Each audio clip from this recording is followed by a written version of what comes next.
El Señor, si queremos esto como iglesia, hermanos, si queremos esto como iglesia, el Señor solo nos demanda una cosa como hijo suyo, y nos demanda que le hables.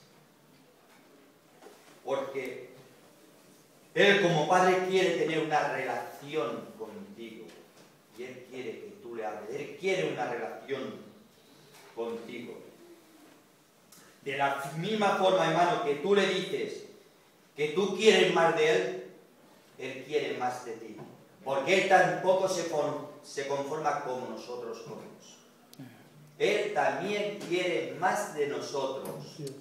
Nosotros le pedimos, Padre, renuévanos, queremos más de ti, pero Él nos está diciendo lo mismo. Yo también quiero más de vosotros.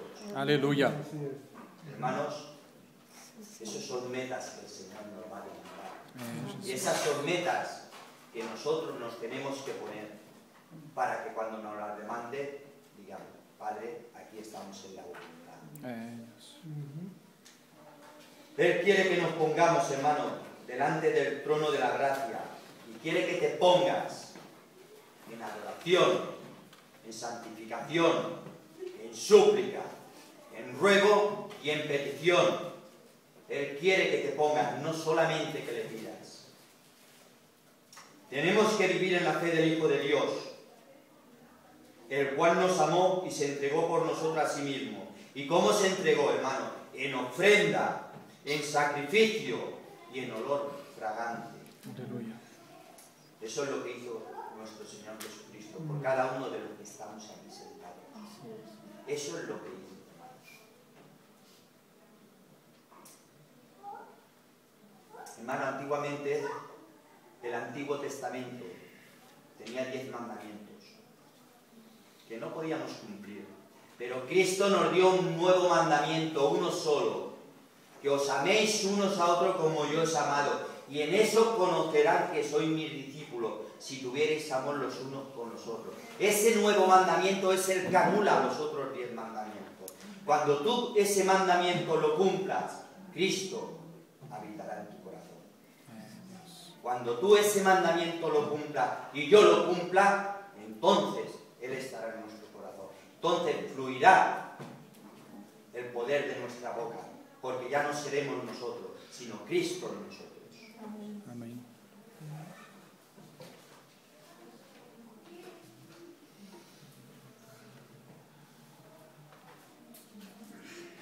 Si tú has sufrido, hermano, la transformación de lo que Dios a través de su palabra nos ha dicho hoy,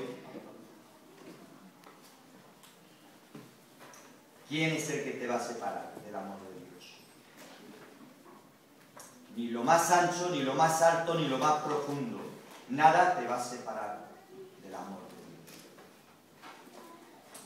Ni lo alto, ni lo profundo, ni lo ancho. Nada te puede separar del amor de Dios. Porque la fuente vive en ti. Y si la fuente vive en ti, el caudal que emana es Cristo.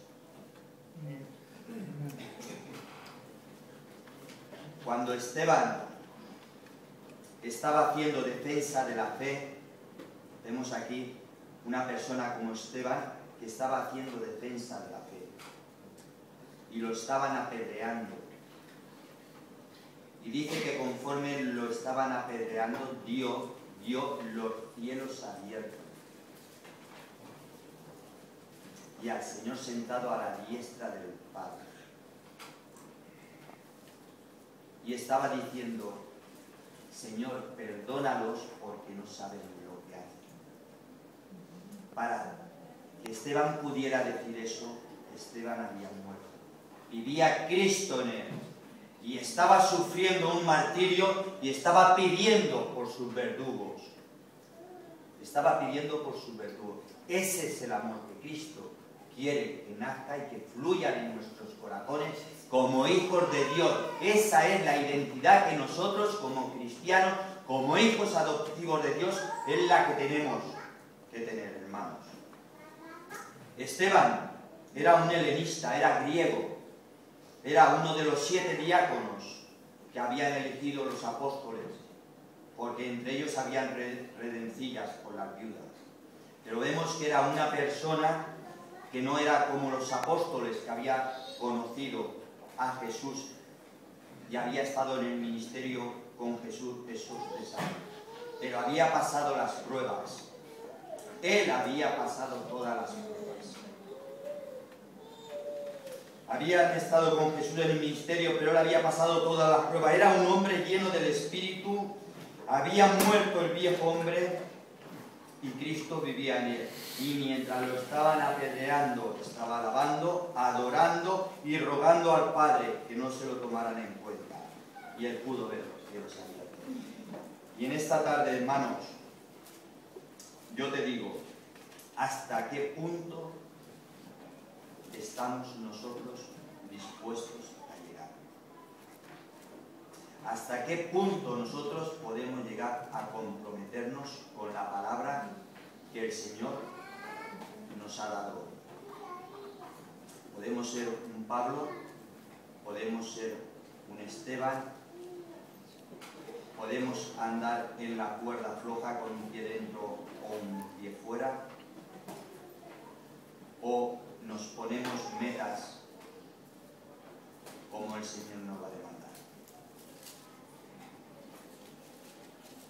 ¿Hasta qué punto podemos llegar, hermanos?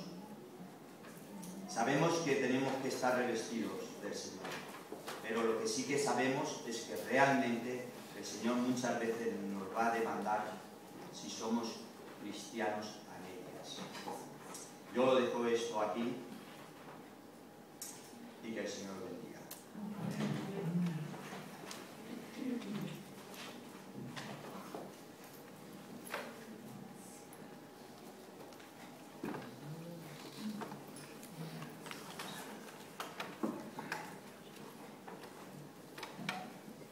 Lo poco y bueno,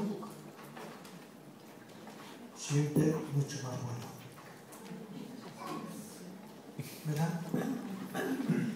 El apóstol San Pablo estaba diciendo a su discípulo, que le llama hijo, a su discípulo Timoteo, estaba diciendo, porque Dios no nos ha puesto espíritu de cobardía, sino de poder, de amor y de dominio propio.